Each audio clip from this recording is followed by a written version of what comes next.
Well, thank you for being outside on a beautiful day. We thought about this earlier in the week. We wanted to be all-encompassing with the House and Senate members who have worked so hard this session, as well as the leadership team.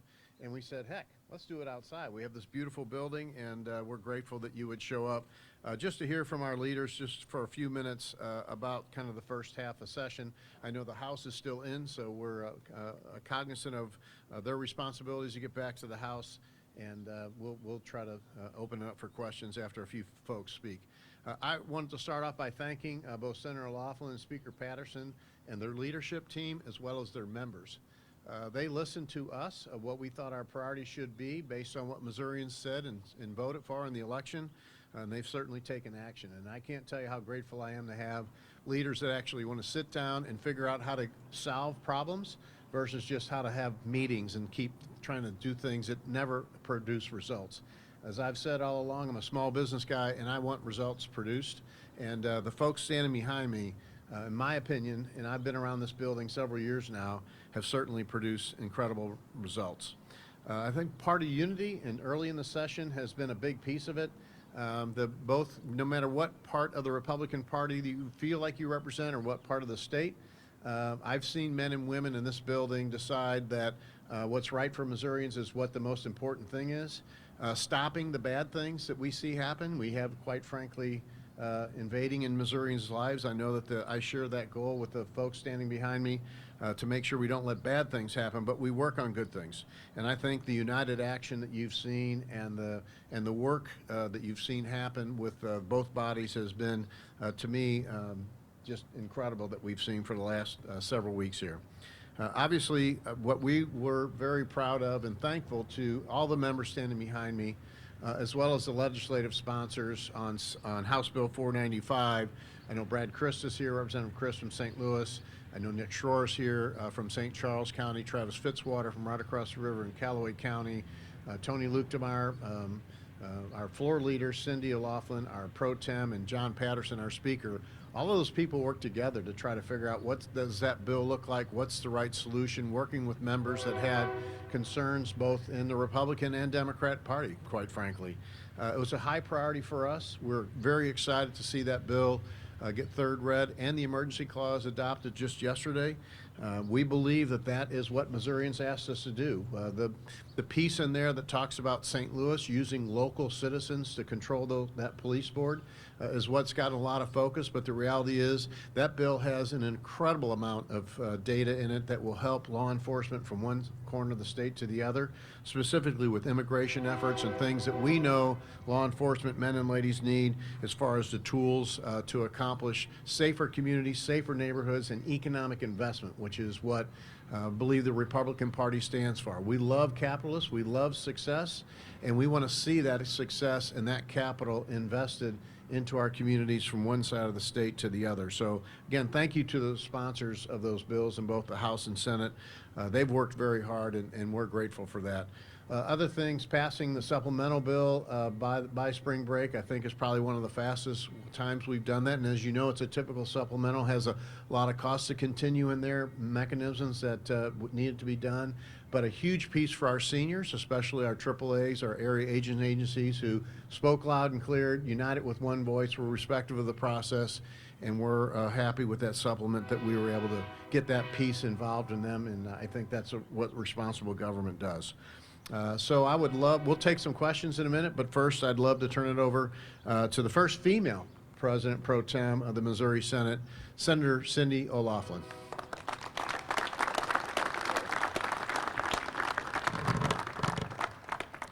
Thank you, Governor Kehoe, for your leadership and for bringing us together today. It's great to stand alongside all of our Republican colleagues in the House and the Senate as we continue to deliver real results for Missouri.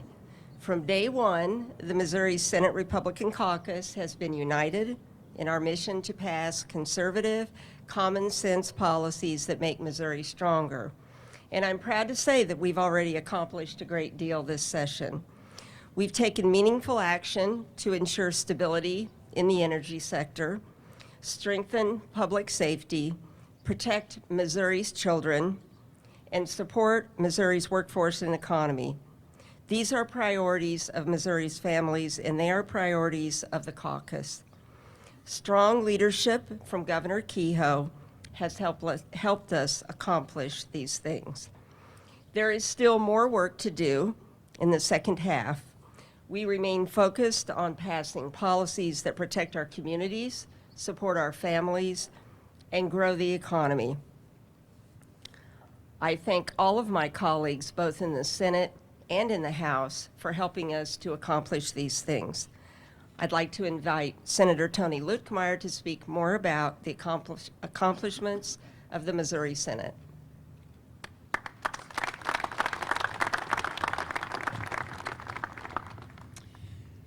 Thank you, President Pro Tem O'Laughlin, Speaker Patterson, Governor Kehoe. Thank you for your leadership and commitment to building a stronger Missouri. It's an honor today to stand alongside my legislative colleagues as we highlight some of the work that has been done to protect our citizens, to strengthen our economy, and to preserve our values. Restoring law and order has been one of the top priorities for Republicans this session. And this week, we took decisive action to promote safer communities by removing political control of the St. Louis Police Department from the mayor and returning it to a citizen board. The men and women in uniform deserve the ability to do their jobs without interference from radical politicians who are soft on crime. At the same time, we're cracking down on fentanyl dealers who prey on minors and also implementing procedures to help identify criminal illegal immigrants who break our laws. Missourians deserve to feel safe in their neighborhoods, and this legislation sends a clear message. If you commit crimes in our state, you will be held accountable. We also took bold actions to protect our children.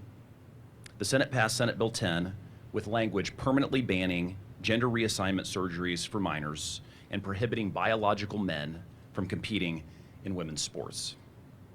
Senate Republicans believe that protecting kids from life-altering medical procedures, and we believe that no young woman should be denied the opportunity to compete on an even playing field in athletic competitions. This is common sense. In addition to protecting our communities, we're making Missouri a better place to do business. Frivolous lawsuits drive up costs for businesses and consumers, which is why we passed critical tort reform legislation to ensure that class action lawsuits do not clog up our legal system. Additionally, we've passed bills to reduce regulatory burdens on small businesses. We've also taken steps to protect the First Amendment rights of students on college campuses to ensure that their religious liberties are protected and that they are never discriminated against based upon their faith. While passing strong conservative legislation has been our main focus in the Senate, we've also ensured that Governor Kehoe has the team that he needs to lead Missouri forward. And as of today, I'm happy to report that the Senate has confirmed all of the governor's cabinet appointments, ensuring that he has every department led by principled, capable individuals who will serve the people of Missouri and implement the governor's vision for our state. The success we've had this session is proof of what we can accomplish when we work together. With a united Republican majority in the Senate, we've advanced bold, conservative policies that make our state safer, stronger, and more prosperous. When we focus on our shared principles and work as a team, we deliver real results for the people of Missouri, and we are just getting started. With that, I would like to welcome my colleague, Speaker John Patterson, to the podium.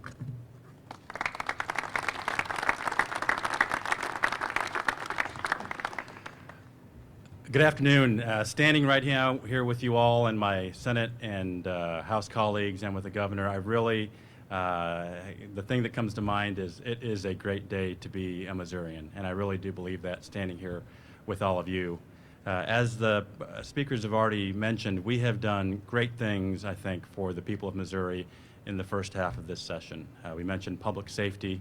When we began this session, the House Republicans committed to Missourians that we would do everything we can to make life safer, better, and more affordable for everyday Missourians, and I think we've done that. We have passed legislation that improves school choice in Missouri, and most of all, we've passed legislation that reduces taxes on everyday Missourians back home, whether it's property taxes, personal property taxes, or income taxes. And though we can't do much about the inflation that people are feeling, I think letting people keep more money in their pockets is the right thing to do. All of this has been made possible really because of the people you see here before you. And I want to take this opportunity to thank Governor Kehoe. Really having that leadership at the top, it makes a huge difference. And the fact that we were able to get the public safety bill done before spring break, I think really is a testament to the work that he's put in. He's walking the halls, talking with members, and that leadership really makes a difference. I also want to thank my Senate colleagues who this year have really, I think, in many ways outworked the House in terms of the numbers, although we passed them today, I think. The Senate this year has been a real pleasure to work with. The individual senators that many of whom I've worked with in the House, and then of course the leadership of Senator O'Loughlin and Senator Lukemeyer. And then I also have to really bring to attention the work of my House colleagues, my Republican conference members who have come in, put in the work every day, and are doing the work of the people here. So I think the thing I'm most happy about right now is that we've been able to pass this legislation, but I really do believe when a person in St. Louis or Kansas City, Cape Girardeau, Tarkio is looking at the Capitol right now, they see a government that really is working for them, that is about them, and not necessarily about us, which I think, if you think in the past at least 2 to 3 years, I think you could argue that that really wasn't the case. We're discussing policy instead of personalities and people, and I really am happy to see that. And I really hope in the second half of the session that we can continue that work and continue in the way that we've started to go about things, and I think you'll see more good things in the second half of the session. So thank you all for being here. I thank the governor and my colleagues here today, and I'm going to defer to the governor to start answering questions. Thank you. Three things real quickly before we take some questions. Representative Alex Riley is actually keeping the trains on time in the House, and so he's a key piece of the leadership team that's done a great job. So thank you to Majority Leader Riley for all the work he's done. Thank you to the Senate, and Tony mentioned this, Senator Lukemeyer mentioned this, for really approving your cabinet. It's your cabinet. It's not my cabinet. It's the leadership of our state departments that are going to lead the state. We're thankful to have those in place. And last but not least, we put together, through Adam Gresham, our chief of staff, who's been with me the whole time I've been in this building, a great team in the governor's office. And I wouldn't be complete if we didn't give them some credit to say they really are working hard to implement good policy for Missourians, not to get interfering with Missourians' life, but to work with the legislators you see standing behind me to try to figure out ways to advance and have an actually working Republican group of conservative, Christian-minded family people that represents Missouri's values. And I can't tell you how much I'm grateful and humbled to have a staff that works with me in that regard. We're just incredibly fortunate to have a great team that's working together. None of this stuff happens by itself, so we're grateful for them as well. And with that, we'll open it up for a few questions and see what's on folks' mind that we haven't covered so far. We do have, this is only the first half, remember, so we're just now going to go to the second half. Lots of meaningful things still left to do out there, and I know the commitment to the men and women standing behind me in both chambers, very much working towards putting more money back in your pocket, like the speaker said, working through meaningful utility legislation, multiple issues on school choice and reform that are still out there that I think I remain hopeful that we'll come together with. There's some pieces out there that we still have to do, so we don't want to crow too much. We want to get back to work as soon as our members come back from spring break. So we'll open up for questions. I think Gabby is going to try to point folks out so we don't have everybody at once. Governor Kehoe, around half of your proposed budget relies on federal funding. I'm just wondering what's being done to ensure that that money is going to come. Yeah, so number one, I support the administration's initiatives to make sure we right-size the federal government. You've seen some incredible examples out there that are things that I don't think anybody standing in front of me or behind me would think it's reasonable to spend Missourians or U.S. Taxpayer dollars on. We're looking at where that will affect different agencies, and we'll work through it with our counterparts. I will tell you, our congressional delegation, who we are in constant contact with, both Senate senators and all of our congressmen are very much working with us as we go through how some of those plans unrolls, what the effects could be for Missourians. We'll work through those issues and try to help the Trump administration make sure our government, just like our Missouri government, is right-sized. Governor, there's a 3 bills to create a funding program for private centers for stadiums, specifically tied to the cheese mills. Is that something that you're supportive of? Yeah, there's a lot. I've been very clear on this. I think I speak for the members behind me and the leadership. This is an economic development opportunity. It's always just like if we had a manufacturer who was looking to move to another state, we would do everything we can to keep that economic development opportunity here. But it has to be a good, responsible investment for Missourians. It has to be a good return on investment. And it's going to require a partnership with Jackson County, with the city of Kansas City. We'll work together with their legislative leaders and with the men and women behind me to see if there's a responsible solution that keeps those teams where they belong. We believe they belong right here in Missouri. Do you have any support for any of the bills that would roll back Proposition A? That's a huge issue, especially for our businesses, both large and small. I've never been a big fan of letting outside interests come put something on our ballot that commands and demands what small businesses do. The minimum wage, I've been very clear on that. I think it always should be market-driven, but the biggest piece that's a problem with Proposition A are the benefits that go along with it. And I've heard from employers in Missouri, again, both large and very small, about the problems that could produce. And I know Representative Gallick, I don't know if she's here today, she had a great bill. I don't know if you third read that. I know you perfected it earlier this week. So they third read that today, and it will go over to the Senate, and I'm sure you'll see more about that. When and where are you going to sign House Bill 495? And what measures are there that will show you that there was a success with Kehoe? We will sign 495. We'll do bill review next week while we're in spring break. Our intentions is to sign that.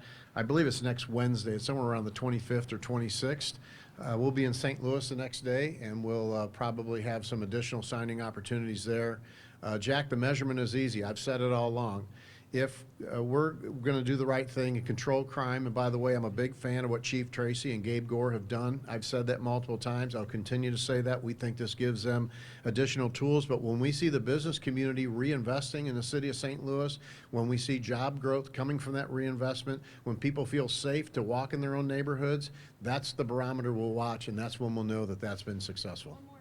So it's not a reduction in crime necessarily? I mean, Well, if you play that forward, if I'm a business investing in St. Louis and the crime numbers are rising, I'm not going to go and invest there. So I believe when you see business investment in the community, what those folks are looking at is the results of those numbers. Certainly, we've seen the crime numbers going down. We need to get them down even further. So that the indicator of crime coming down will be the catalyst that leads to business investment. Sarah, did you have one? Actually, one for Speaker Patterson. Okay, any more, one more for the. That's great for me. the mayor of St. Louis says chaos will ensue now that this bill is how do you respond? Well, they've got an election coming up, so I think that's probably what they should be prioritizing. I've talked to many men and women in the police department, as well as business leaders, community leaders, multiple folks in St. Louis. They're very excited at this opportunity, and I think the best days for St. Louis are ahead of us in a very short-term future. We'll bring Speaker Patterson up quickly now. Gabby, one or two. Somebody had speaker. Hello, Sarah. Hello. So my question is on the legislation the House third read today on Proposition A Yes. that eliminates the sick leave. Mhm. When you spoke to me in January, you said that you didn't support legislation that delayed the implementation of sick leave. Have you changed your mind? Why did the House put this through today? Well, I was talking about more the minimum wage part. And let me say something about. Leave on the, I answered both. Well, let me say something about the legislation. I think House Republicans, I'm very aware that people went to the polls and voted for this. I'm very aware that in my House district, Prop A was more popular than its state representative. It got 57% of the vote. And when I go and talk to Missourians around the state, and we all do, they also tell us another thing. About 95% of Missourians tell us, we want you to compromise. We want compromise. You guys need to be compromising. And so I think what you're seeing here is, and I don't subscribe to this theory that Missourians didn't know what they were voting for. I think they knew exactly what they were voting for, and they were voting for a statute. And Missourians know that we pass laws and that sometimes you have to compromise. And so they passed a statute. They're very well aware that they have a legislature and that we would come in and see what we can do to make things better for Missourians and Missourians' small businesses. So I think what you're seeing here is that we are compromising. We want to keep the minimum wage piece in place. We don't want to delay that, but the onerous burdens of the sick leave part, I think we're compromising with the people and saying this really is not sustainable. And really, I believe if it were implemented, it would really hurt the people that we're trying to help. And so I think it's something that was necessary for us to do, and I'm happy we were able to do it today. But I think what we're seeing here is compromise between people and the government and their elected representatives, and I actually think that's a good thing. There's been a lot of talk today about state control of SLMPD.